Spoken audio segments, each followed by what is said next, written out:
Welcome back. Members of the National Assembly asking for removal of funds belonging to the National Health Insurance Scheme from the federal government Treasury single account.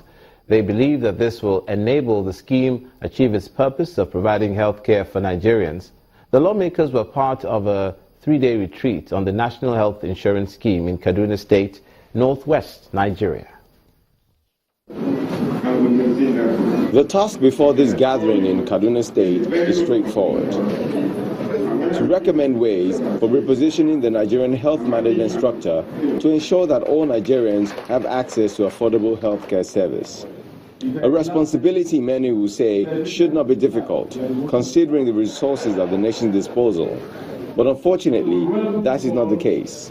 The Kaduna State Governor, through his representative, hits on some of the lapses. The simple reason is that all our interventions are not reaching the people.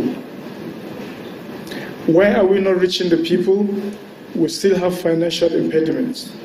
We do not have a concrete system whereby we can remove financial barrier and allow people to access health university. That is the only way, the only means that we can achieve universal health coverage.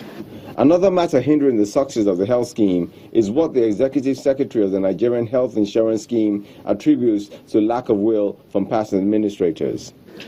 The President's mandate is crystal clear. Go and make the NHIS work for all Nigerians.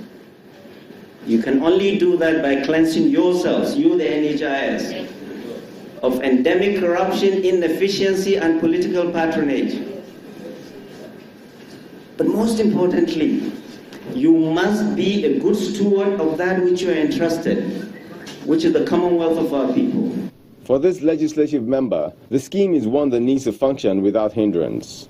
It is in the legislative agenda of the NHIS Assembly to ensure that easy access to healthcare for all Nigerians is achieved, and it is my resolve to give every necessary legislative support to ensure the realization of the scheme's statutory mandate. As such, it is my resolve as a legislator to call for the removal of the National Health Insurance Fund from the TSA. Affordable healthcare for all can be achieved, but that depends on whether the communique from this meeting is put to action and not swept under the carpet.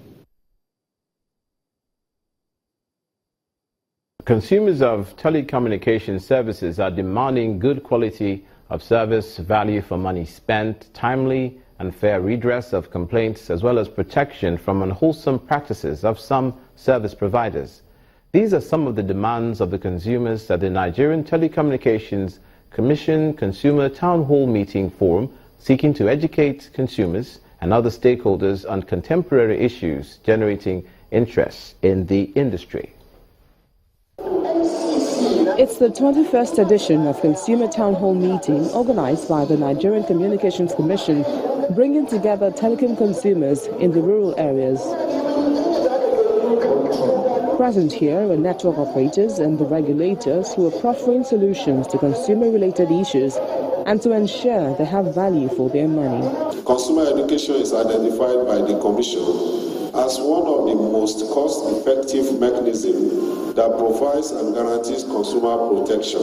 It also serves as a preventive measure that protects consumers from being exploited and against fraud.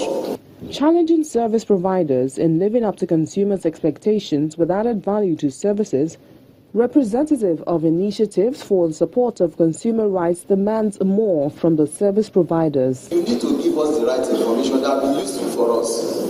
Don't give us information that will be ambiguous. Don't give us information that we won't be able to understand. Give us information that will straight away we'll be able to interpret it and use it for our own benefits. Some consumers enumerate various challenges which they want the service providers and the regulator to address towards effective telecommunication delivery. Almost all the network providers arbitrarily charge we the consumers for most of their automated text messages that are not really subscribed consciously by the consumers. Airtel came with 15 naira for 1 gigabyte. 15 naira for 1 gigabyte. And then you will think that the 15 naira for 1 gigabyte will be for like 1 month, right? It's for 1 day. And it's not stated there. And then when you subscribe for 15 naira for 1 gigabyte, before you know it has expired. Why is this happening? With frequent meetings such as these, and with the implementation of recommendations made from such fora, Nigerian Telecommunications Commission, telecom consumers and service providers may just begin to see a more impactful sector that will also help the nation come out of economic recession. Brings this edition of News Across Nigeria to a close. Many thanks for watching. I'm Olumide Mako.